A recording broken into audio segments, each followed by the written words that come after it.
Could you give your name and address for the record, ma'am? You have 5 minutes. Lynn Schneider, 2742 Behringer Station Lane, Knoxville, Tennessee. I just have to address one thing that I heard today. 12 to 14 people, I think Dr. McIntyre said, were recommended for termination. I think he said 0.3. What if one of those people was unjust? That's a very small number, 0.3. But what if one of those teachers was terminated unjustly? Her family or his family? That's a big deal. So just to put it into small numbers and say, well, only 12 to 14 and only a small percentage. Teachers are people. Teachers have lives. And we can't reduce us to numbers anymore. Now I'll start with my speech. Thank you for the opportunity for my voice to be heard today. I want to start by saying that I loved teaching. I absolutely loved the kids that I taught. And I continue to want the very best for them. But I do have some concerns that I would like to share with you. After teaching in Knox County schools for 14 years, I resigned at the end of the 2013-14 school year. There were many factors that played into my decision to leave the classroom, but the primary reason was that I could no longer work in a system where I felt that the best interests of my students were not being served. High-stakes testing does not create an environment that is conducive to real learning. In fact, it impedes it. I grew so weary of watching my students struggle to learn required objectives when they had not yet mastered the foundational skills necessary to be successful. My frustration came in knowing that I didn't have the freedom to adjust my plans accordingly. While my concern for students is paramount, today I want to tell you what high-stakes testing and the teacher evaluations based on that testing are doing to exceptional, experienced, and passionate teaching professionals in this county. As I'm sure you are aware, Race to the Top requires teachers at all grades and subjects to be evaluated in part based on student test scores. Tennessee uses the value-added system known as TVOS in the teacher evaluations. Commissioner Brown said earlier that this is a statistical process using a student's past test scores to predict the student's future test scores on the assumption that the students usually score as well each year as they have in past years. The student's actual score is then compared to the predicted score.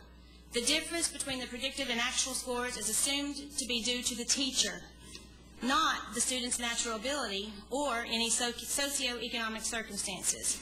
So, up to 35% of a teacher's evaluation is based on a statistical model's ability to predict how Johnny is going to do on his TCAP this year. And if he doesn't do as well as predicted, the teacher must accept all the blame. There is growing evidence that the value-added measures method is not reliable. Recent reports, including the position statement released by the American Statistical Association, indicate surprisingly weak correlations between value-added measures and other quality teacher indicators, including teacher observations. But our superintendent fully supports the TVOS scores used in the team evaluation model. But I'm not confident Dr. McIntyre's 9-month term as a classroom teacher can begin to give him any sense of what makes an effective teacher or how to best evaluate that. As you know, TCAP scores were to count as part of students' grades this past year, as they did the previous 2 years. However, you may recall that the quick scores were held by the Department of Education so that they could be post-equated. Commissioner Kevin Huffman did not allow the release of the scores in time to be factored into the students' grades. Why? I have to believe it's because the TCAP data is at the very least suspect. But this faulty, suspicious TCAP data is still being factored into teacher evaluations. An unusual number of teachers who received 5s on their TVAS scores last year received 1s this year. How is that possible? Can we really trust that TCAP scores that suggest an exceptional teacher has suddenly become an ineffective teacher? I, like most teachers, never minded being evaluated as long as it was fair and based on sound educational practice. There was a time when principals were able to visit classrooms informally and observe authentic teaching and learning. There was no fancy rubric of 61 metrics to meet, but I guarantee that those principals had a better idea of teachers' abilities than will ever be reflected in a team evaluation. Leaving the teaching profession after 14 years was not an easy decision for me. I became a teacher because I do love kids.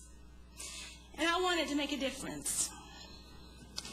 It would have been a lot easier to jump through the hoops and play with the games, and if I had been focused on myself, that's exactly what I would have done, but my focus was not on me. And I knew then, as I know now, that this path of so-called education reform is not about the children. Over the past several months, I've had the pleasure of meeting many wonderful educators who love teaching, who love their students, and who truly want to restore education. These teachers have been courageous and steadfast in their mission to redirect our school system back to the business of fostering the love of children, the love of learning, and guiding students to become caring, productive citizens. I've been extremely disheartened by the attempt of several members of the Board of Education not only to dismiss, but to cast a negative light on the effort of these concerned teachers. And now they want to limit their ability to speak on behalf of their students. Commissioners, I want to thank you for passing an ordinance protecting the free speech of all county employees. Please do all you can do to protect their right to speak in public forum at school board meetings. Thank you. Thank you. Any questions from Ms. Schneider?